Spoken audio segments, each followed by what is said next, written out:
श्री शिवाय नमस्तेभ्यम दोस्तों, जय माता दी। भगवान शिव जी और माता रानी आपकी हर मनोकामना पूरी करे, इसी कामना के साथ आज का वीडियो हम शुरू करेंगे। दोस्तों, नवरात्रि प्रारंभ होने ही वाली है। हम सभी माता रानी के स्वागत की तैयारियों में जुटे हुए हैं। मैं भी अपना जो है वो सामान एकत्रित कर रही हूँ माता रानी के स्वागत के लिए। तो आज नवरात्रि पूजन सामग्री की संपूर्ण लिस्ट आपके साथ इस वीडियो में शेयर करने वाली हूँ। तो चाहे तो आप भी इस पूजन सामग्री की लिस्ट को नोट कर लें और पहले से ही अपने घर पर लाके सभी सामग्री को व्यवस्थित रूप से रख लें, ताकि हमारी पूजा बिना किसी सामान की कम बेसी के, बिना किसी विघ्न बाधा के हम प्रथम दिन माता की चौकी अच्छे से लगा सके और उनकी मतलब 9 दिनों तक उनकी अच्छे से सेवा कर सके। तो आप नोट कर लीजिए। और तो इस वीडियो में संपूर्ण सामग्री मैंने बताई है, आपको कहीं भी भटकना नहीं पड़ेगा। आपको ये बिल्कुल नहीं सोचना पड़ेगा कि कौन सी सामग्री कहाँ लगती है, कैसे लगती है, कितनी लगती है। तो संपूर्ण सामग्री की लिस्ट आपके साथ शेयर कर रही हूँ। तो वीडियो को पूरा ध्यान से अंत तक देखिएगा, सुनिएगा। दोस्तों, वीडियो अगर पसंद आ जाए तो वीडियो को छोटा सा लाइक कर दीजिएगा और अपने ही चैनल को जोर से सब्सक्राइब कर लीजिएगा। तो सबसे पहले हमें प्रथम दिन के लिए माता रानी की चौकी लगानी होती है। तो माता रानी की चौकी लगाने के लिए हमें एक चौकी चाहिए होती है, साथ में एक पाटा चाहिए होता है। 1 या 2 की संख्या में आप ले सकते हैं। दोस्तों, अगली चीज क्या हो गई, उसी चौकी पर लगाने के लिए लाल या पीला कपड़ा। लाल कपड़ा हो तो बहुत अच्छी बात है, क्योंकि माता रानी को लाल रंग बहुत ही ज्यादा प्रिय है। अगली चीज हो गई माता रानी की प्रतिमा या फोटो, जो भी आपके पास हो, आप माता रानी की चौकी में उन्हीं को विराजमान करके 9 दिनों तक अच्छी तरह से पूजा कर सकते हैं। साथ ही साथ हमें सुपारी की भी आवश्यकता होगी, क्योंकि हम नवग्रह वगैरह बनाएंगे, तो सुपारी भी ज़्यादा की संख्या में आप ले सकते हैं। अगली चीज हो गई गणेश जी की मूर्ति या फोटो। अगर आपके पास गणेश जी की मूर्ति है तो चौकी पे मूर्ति ही विराजमान करें, या फोटो है तो फोटो विराजमान कर सकते हैं, क्योंकि सर्वप्रथम जो है वो गणेश जी की पूजा होती है और उसके बाद ही किसी फिर देवी देवताओं की पूजा होती है। अगर आप नवग्रह वगैरह बनाते हैं तो आप नवग्रह यंत्र भी ले सकते हैं। अगर आपके पास धातु का है तो वो भी आप चौकी पे रख सकते हैं। अगर आपके पास धातु का नहीं है दोस्तों, तो आप चावल की 9 ढेरियां बना लें और उसमें 9 सुपारी रख के नवग्रह की स्थापना आप कर सकते हैं। अगली चीज हो गई दोस्तों लाल चुनरी। 1 या 2 की संख्या में ले सकते हैं, क्योंकि एक चुनरी तो हम माता रानी की फोटो में या उनकी मूर्ति में उनको उड़ाएंगे, और दूसरी जो है वो हम जब कलश स्थापना करेंगे तो कलश के लिए भी हमें एक चुनरी चाहिए होगी। तो आप देख लीजिएगा, आपको 1 लेना है या 2। अगर आप नारियल पर लगाते हैं चुनरी तो आप 2 की संख्या में जो है वो चुनरी रखिएगा। अगली चीज क्या है, पंचामृत। मूर्ति अगर आपको स्थापित करनी है चौकी पे, तो मूर्ति को प्रथम दिन जो है वो हमको स्नान कराना होगा पंचामृत से, और बाकी के दिन तो हम छींटा दे सकते हैं और भावपूर्ण स्नान करा सकते हैं, लेकिन हमें प्रथम दिन जो है वो पूरी तरह से पंचामृत से स्नान कराना है। उसके बाद जो है वो माता रानी की स्थापना करनी है। अगली चीज क्या हो गई दोस्तों, 16 श्रृंगार। तो दोस्तों, आपको 16 श्रृंगार में 16 चीजें नहीं लेनी, तो कम से कम आप 5 या 7 श्रृंगार की चीजें अवश्य रखें। अच्छा, एक बात और यहाँ आपको बता दूं कि अगर किसी कारणवश से जो है आप प्रथम दिन 16 श्रृंगार नहीं अर्पित कर सकते हैं, तो आप पंचमी के दिन, अष्टमी के दिन, नवमी के दिन भी कर सकते हैं। यानी 9 दिन में जो है वो आप कभी भी माता रानी को 16 श्रृंगार या श्रृंगार अर्पित कर सकते हैं। दोस्तों, अब हम जान लेते हैं कि हमको घट स्थापना के लिए क्या क्या सामग्री चाहिए होगी, क्योंकि प्राय घट स्थापना करते ही हैं लोग, बहुत ही ज्यादा शुभ माना जाता है।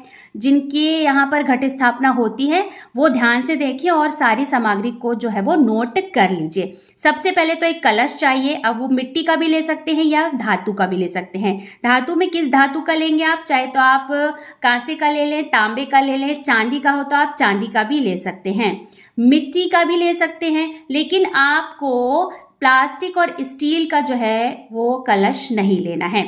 अगर मिट्टी का कलश ले रहे हैं तो 1 या 2 दिन पहले आप बाजार से लेकर घर आ जाइए और उसको 1 या 2 दिन तक अच्छी तरह से जो है वो पानी में डुबो कर रखें, ताकि जब आप कलश की स्थापना करें तो पानी जो है वो सोखे ना और रिसे ना। इस बात का आपको विशेष ध्यान रखना है। उसी कलश में डालने के लिए हमें साफ स्वच्छ जल चाहिए होगा, साथ ही साथ हमें गंगा जल भी डालना है। अगली चीज है पंच पल्लव के लिए आम के पत्ते, आप अशोक के पत्ते भी ले सकते हो, पान के पत्ते भी ले सकते हो, 5, 7, 11 की संख्या में। वैसे सबसे ज्यादा शुभ जो है वो आम के पत्ते माने जाते हैं, तो कोशिश करिएगा आम के पत्ते आपको मिल जाएं। अब हमें चाहिए कलश में डालने के लिए एक लौंग, इलायची, एक का सिक्का, सुपारी और हल्दी। ये सारी चीजें, सारी सामग्री जो है वो कलश के अंदर जो है जाएगी। और साथ ही साथ अक्षत, पुष्प और रोली भी छिड़काव हम कलश के अंदर करेंगे। अगली चीज है नारियल, 1 या 2 की संख्या में पानी वाला जटा वाला नारियल हमको चाहिए। एक इसलिए कि हम तो कलश की स्थापना कर रहे हैं, तो एक कलश के ऊपर रखेगा। अगली जो दूसरा जो नारियल है वो हमको माता रानी के लिए अलग से रखना है, तो आप देख लीजिएगा आपके यहाँ 1 नारियल रखते हैं या 2 नारियल रखते हैं, आप उसी हिसाब से कार्य करिएगा।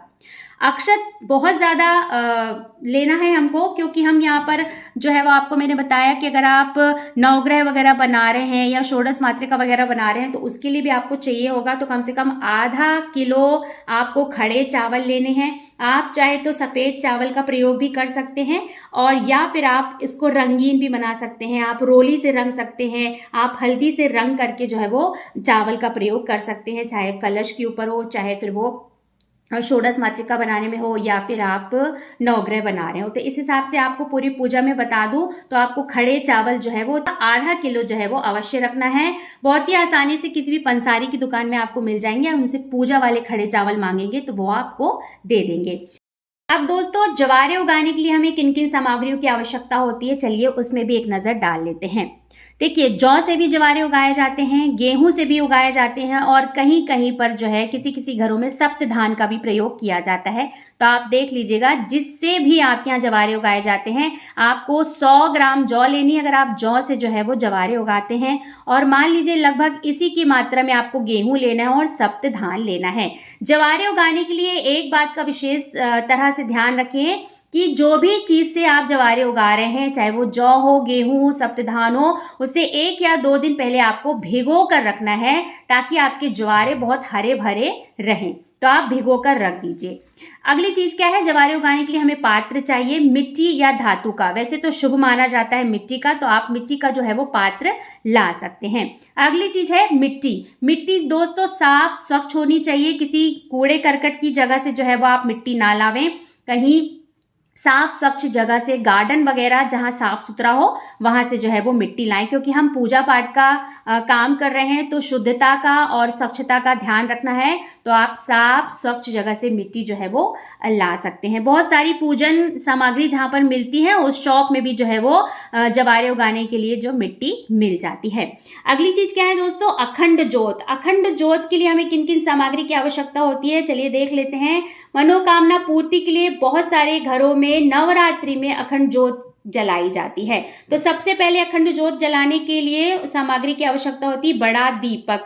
चाहे तो आप एक धातु वाला ले लें या मिट्टी वाला ले लें। अब मिट्टी वाला लेंगे तो उसे भी आपको अच्छी तरह से भिगो कर रखना है, ताकि घी तेल जो भी हो वो रिसे ना और ज़्यादा सोखे ना। वैसे तो धातु वाला जो है वो जोत जलाएं, क्योंकि मिट्टी वाले में ना कुछ भी कर लो रिश्ता बहुत है, घी हो चाहे तेल हो, तो आप देख लीजिएगा।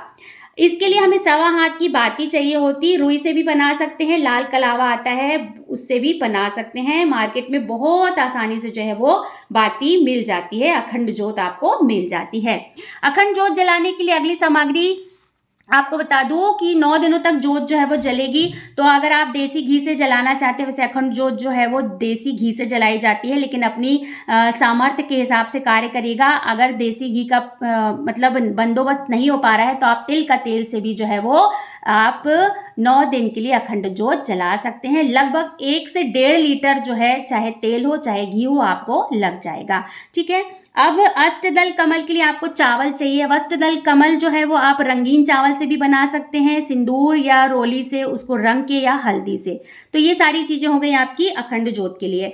अगली चीज क्या है, पूजन सामग्री के लिए ये हमको और भी चीजें लगती हैं, चलिए उसमें भी एक नजर डाल लेते हैं। सबसे पहले जब हम पूजा करने बैठेंगे तो हमें धूप बत्ती दीपक अलग से जो है वो हमको लेकर बैठना है, ताकि दिए थोड़े ज़्यादा लगते हैं ना, तो उस हिसाब से आप बाती वगैरह दिए वगैरह लेकर बैठें। अक्षत रोली हल्दी कुमकुम जनेऊ चाहिए हैं 3 से 4। एक तो हम गणेश जी को पहना देंगे, दूसरा हम नवग्रह के लिए, और जो है मतलब 4 कम से कम आप लेके बैठें। और नवग्रह बना रहे हैं तो नवग्रह के लिए भी, और षोडश मातृका वगैरह बना रहे हैं तो उसके लिए भी जो है वो हमें चाहिए होगा। कलश के लिए भी हमें चाहिए होगा। कलावा मौली 1 पैकेट लगभग लग ही जाएगी, क्योंकि हम वस्त्र के रूप में भी सबको जो है वो कलावा अर्पित करेंगे, तो कम से कम 1 पैकेट कलावा आप अवश्य रखें। अगली चीज शहद, इत्र, भोग के भी काम आएगा शहद। और जब हम पंचामृत में स्नान कराएंगे मूर्ति को प्रथम दिन, तो उसके लिए भी इत्र लगाना है हमको। मूर्ति में भी लगा सकते हैं आप, और फोटो में भी माता रानी को लगा सकते हैं। खड़ी हल्दी की गांठ चाहिए रहेगी, जैसे कि मैंने आपको पहले भी जो है वो कलश के अंदर डालने के लिए भी बताई। लौंग चाहिए रहेगी ज़्यादा की संख्या में, 20 से 25 ग्राम फूल वाली लौंग हमें माता को भोग के रूप में अर्पित करना है पूरे 9 दिन। और जब हम आरती करेंगे तो कर्पूर में भी हम भोग के तौर पर जो है वो 2 लौंग जो है वो फूल वाली डालेंगे, क्योंकि जो भोग लगाते हैं ना लौंग का, वो सीधे सीधे जो है वो माता को बहुत प्रिय है, सीधे सीधे माता तक पहुंचता है। तो लौंग जो है वो हमको ज़्यादा संख्या में लेनी है। इलायची लेनी है, कम से कम 10 से 15 इलायची ले लेंगे। कमल गट्टे, कपूर 50 ग्राम, क्योंकि 9 दिन तक हम दोनों टाइम माता रानी की आरती करेंगे, उनको कपूर की आरती दिखाएंगे। पान चाहिए होगा और सुपारी चाहिए होगी। पुष्प लाल गुड़हल का अगर फूल मिल जाए तो बहुत अच्छी बात है, माता रानी को बहुत पसंद है। या फिर आप कोई भी फूल देख लीजिएगा, वो माता रानी को जो प्रिय है वो सबसे ज़्यादा जो है वो लाल गुड़हल का फूल है। मिलता है तो ठीक है, नहीं तो आप फूल जो है वो गेंदे का भी चढ़ा सकते हैं और गुलाब का भी चढ़ा सकते हैं। दूर्वा जो गणेश जी के लिए लगी है। अब अंत में आते हैं हवन सामग्री। हवन सामग्री में क्या क्या चाहिए होगा? पात्र चाहिए जिसमें हम हवन करेंगे, मिट्टी का भी ले सकते हैं, धातु का भी ले सकते हैं। आजकल तो धातु के भी बहुत सुंदर सुंदर आने लगे हैं, तो आप देख लीजिएगा आपको जो मिल जाए। गाय के गोबर के ओपले, जिसे कंडे भी कहते हैं, अगर ओपले नहीं मिले, आजकल तो ओपले भी ऑनलाइन मिलने लगे हैं, तो अगर ओपले नहीं मिल रहे हैं तो आप आम की जो है वो लकड़ी का भी प्रयोग कर सकते हैं हवन में। तो यहाँ पर आपको हवन की जो सामग्री होगी जिसे हम होम करेंगे, हवन करेंगे, वो कम से कम 100 ग्राम है। कई लोग पूरे 9 दिन तक जो है वो सुबह हवन करते हैं 9 दिन तक, और कई कई जिस लोग जो हैं वो प्रथम दिन करते हैं, और जिस दिन उनके यहाँ पूजा होती है अष्टमी या नवमी की, उस दिन करते हैं। अब अगली चीज क्या है? लौंग बताशे की अग्यारी दी जाती है। तो लौंग और बताशे, जैसे कि मैंने आपको पहले भी बता दिया, लौंग की अग्यारी देंगे, भोग लगाएंगे, तो लौंग ज़्यादा संख्या में लें, और बताशे का भोग भी बहुत माता रानी को प्रिय है, तो दोनों की साथ में हमको अग्यारी देनी है। अगर दोनों टाइम दे पा रहे हैं तो बहुत अच्छी बात है, तो लौंग और बताशा अवश्य लें। दोस्तों, यहाँ पर नवरात्रि पूजन सामग्री की प्राय संपूर्ण सामग्री लिस्ट मैंने आपके साथ शेयर कर दी है। अगर आप अपनी स्वेच्छा अनुसार और भी सामग्री बढ़ाना चाहते हैं तो अपने सामर्थ्य के हिसाब से बढ़ा सकते हैं। दोस्तों, आशा करती हूँ आपको ये वीडियो पसंद आया होगा। वीडियो अगर पसंद आया है दोस्तों तो वीडियो को छोटा सा एक लाइक कर दीजिएगा, और इस वीडियो को अपने दोस्तों से, अपने फैमिली फ्रेंड्स के साथ ज़्यादा से ज़्यादा शेयर करिएगा, ताकि ये सामान की जो लिस्ट है नवरात्रि की उन तक भी पहुंच जाए, और वे भी अपनी पूजा नवरात्रि की पूरे विधिवत तरीके से किसी भी चीज की कम बेसी के बिना कर सकें। तो उम्मीद है ये वीडियो आपको पसंद आया हो। अगर पसंद आया है तो वीडियो को छोटा सा एक लाइक कर दीजिएगा। दोस्तों, बहुत जल्द मिलते हैं एक नए वीडियो के साथ, एक नई जानकारी के साथ। तब तक श्री शिवाय नमस्तुभ्यम। धन्यवाद दोस्तों।